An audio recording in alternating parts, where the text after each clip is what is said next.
22 December Jagannath বিশ্ববিদ্যালয়ে হতে যাচ্ছে প্রথম ছাত্র সংসদ নির্বাচন। দুপুরে বিশ্ববিদ্যালয়ের শহীদ সাজিদ একাডেমি ভবনে তফসিল ঘোষণা করেন নির্বাচন কমিশনার অধ্যাপক ডক্টর মোস্তফা হাসান। নির্বাচনের ঘোষণায় উচ্ছ্বাস প্রকাশ করেন শিক্ষার্থীরা, তবে মিশ্র প্রতিক্রিয়া জানিয়েছে ছাত্র সংগঠনগুলো। প্রতিষ্ঠার 20 বছর পর অনুষ্ঠিত হতে যাচ্ছে জগন্নাথ বিশ্ববিদ্যালয়ের ছাত্র সংসদ নির্বাচন। এতে উচ্ছ্বাস জানান শিক্ষার্থীরা, প্রকাশ করেন সংসদ নিয়ে তাদের প্রত্যাশা।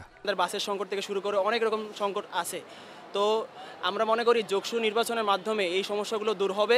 নিজের স্বার্থ ছাড়া ক্যাম্পাসের স্বার্থে কাজ করবে। দ্বিতীয় ক্যাম্পাস কেরানীগঞ্জে হওয়ার কথা, তো সেটা অনেক বছর ধরে নানা জটিলতার কারণে হচ্ছে না। নির্বাচনী তফসিল ঘোষণা করেন জকসুর প্রধান নির্বাচন কমিশনার অধ্যাপক ডাক্তার মোস্তফা হাসান। জানান 12 থেকে 17 নভেম্বরের মধ্যে মনোনয়নপত্র সংগ্রহ ও জমা দিতে হবে। নির্বাচনী তফসিল ঘোষণা 5/11/2025 বুধবার বিকাল 2:30, যেটি আজকে এখন চলছে। এছাড়া প্রচারণা চলবে 9 থেকে 19 ডিসেম্বর পর্যন্ত। সরকারি ছুটি বিবেচনায় নিয়ে 22 ডিসেম্বর ভোটের তারিখ ঘোষণা করা হয়। ফল ঘোষণা করা হবে সেদিনই। ভোট গ্রহণের তারিখ 22/12/2025, 22 ডিসেম্বর সোমবার সকাল 9টা থেকে 3টা পর্যন্ত ভোট গণনা।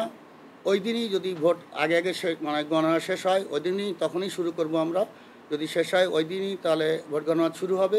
ফলাফল ঘোষণা সোমবার হতে পারে, মঙ্গলবারও হতে পারে। নির্বাচনী তফসিলকে স্বাগত জানিয়েছে ছাত্রদল, তবে অভিযোগ রয়েছে ছাত্র শিবিরের। আমরা নির্বাচনে আসব, ইনশাল্লাহ কাজ করছি, তাদের অভূতপূর্ব সাড়া পাচ্ছি। সেই সাড়ার মাধ্যমে আমরা আরও বেশি আশান্বিত হচ্ছি। ইনশাল্লাহ জগন্নাথ বিশ্ববিদ্যালয় ছাত্রদল ফুল প্যানেল বিজয় উপহার দেবে ইনশাল্লাহ। একটি ছাত্র সংগঠনকে খুশি করার জন্য নির্বাচন 26 দিন পিছিয়ে 22 ডিসেম্বর তারিখ ঘোষণা করেছে, যা শিক্ষার্থীদের সাথে প্রতারণা এবং নির্বাচন কমিশনের পক্ষপাতিত্বমূলক আচরণের বহিঃপ্রকাশ। নির্বাচন কমিশনকে নিরপেক্ষ ভূমিকা পালন করার আহ্বান জানিয়েছেন ছাত্র সংগঠনগুলো। মেহেদী হাসান, ইন্ডিপেন্ডেন্ট নিউজ, ঢাকা।